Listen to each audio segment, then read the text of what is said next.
கடந்த 5 ஆண்டுகளாக நான் போயிட்டுருக்க ஒரு அழகான கோவில் தான் ஒரத்தூரில் இருக்கிற காமாட்சி உடனுறை அகத்தீஸ்வரர் கோவில். கூடுவாஞ்சேரியிலேருந்து 7 கிலோமீட்டரும் படப்பையிலேருந்து 4 கிலோமீட்டரும் இருக்கிற இந்த கோவிலுக்கு நீங்கள் ஆட்டோலேயோ கேப்லேயோ போகலாம், அப்படி இல்லைன்னா பைக்லேயும் போகலாம். ஏன்னா மினி பஸ் கிடையாது. வெயில் காலத்தை விட மழை காலத்தில் இந்த ரோட்டில் ட்ராவல் பண்ணுறது இன்னும் ஜாலியாக இருக்கும். ஏன்னா நடுவில் ஒரு ஓடை இருக்கும், நம்ம நின்று இயற்கையை ரசிச்சுட்டு அழகாக அதுக்கப்புறம் கிளம்பலாம். இந்த கோவில் மெயின் ரோட்லேயே இருக்குங்கிறதுனால தேடி கண்டுபிடிக்கிற சிரமம் இல்லை.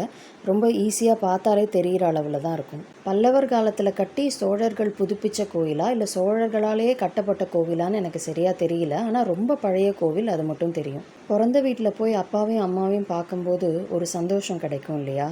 அப்படி தான் இருக்கும் சிவன் கோயில்களுக்கு போகும்போது எனக்கு. வழக்கமாக இருக்கிற மாதிரி நந்தி சிவனை பார்த்து இந்த கோவிலில் இருக்க மாட்டாங்க, நந்தி வாசலை நோக்கி இருப்பாங்க. சிவனுமே இந்த கோவிலில் வழக்கமாக இருக்கிறத விட கொஞ்சம் ஹைட்டாக இருப்பார். மண்டபத்தின் மேற்கூரை பார்க்க ரொம்ப அழகாக இருக்கும். வெளியே வந்தீங்கன்னா மணக்குள விநாயகர் சன்னதி இருக்குது. அதையும் தாண்டி போகும்போது உங்களோட வலது புறத்தில் ஒரு பழைய கல்வெட்டை பார்க்க முடியும். உங்களுக்கு கல்வெட்டுகள் படிக்க பிடிக்கும் அப்படின்னா கட்டாயம் இதை வந்து பாருங்கள். இந்த கோவிலோட பழமைக்கு சான்றாக இருக்கிறது தான் இந்த கோபுரம்.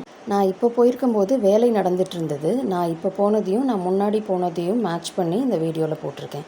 இந்த கோவிலில் சிவனுக்கு வலதுபுறம் அம்மன் இருக்கிறதுனால திருமண தடை நீக்கும் கோவிலாக இந்த கோவிலை சொல்கிறாங்க.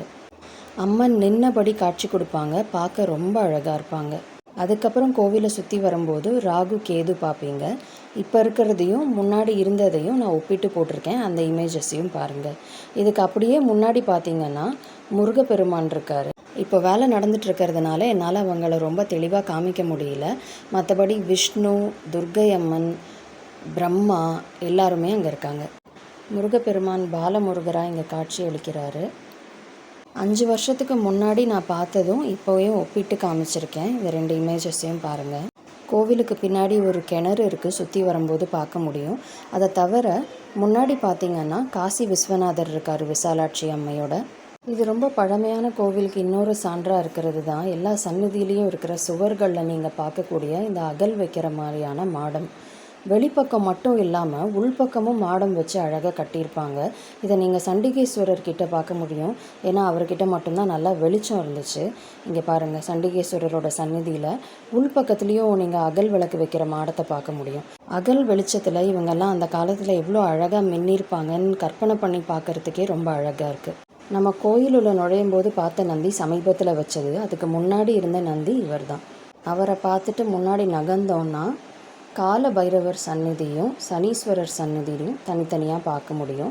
இந்த சிலைகளும் சோழர் காலத்தோடது தானா இல்லை அதுக்கப்புறம் வந்ததான்னு எனக்கு சரியாக தெரியல. இவரை தாண்டி முன்னாடி போனோன்னா நவகிரகங்களோட சன்னதி இருக்குது.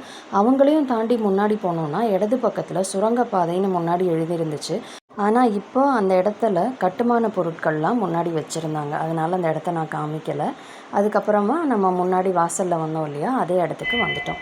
இந்த கோவிலோட குளமும் ரொம்ப பெருசாக வெள்ளை தாமரை பூக்களோட பார்க்கவே ரொம்ப அழகாக இருக்கும். உங்களுக்கு வாய்ப்பு கிடைச்சா கட்டாயம் இந்த கோயிலுக்கு வந்து பாருங்கள். உங்களுக்கும் அந்த அகத்தீஸ்வரரோட அருள் கிடைக்கட்டும். ஓம் நம சிவாய.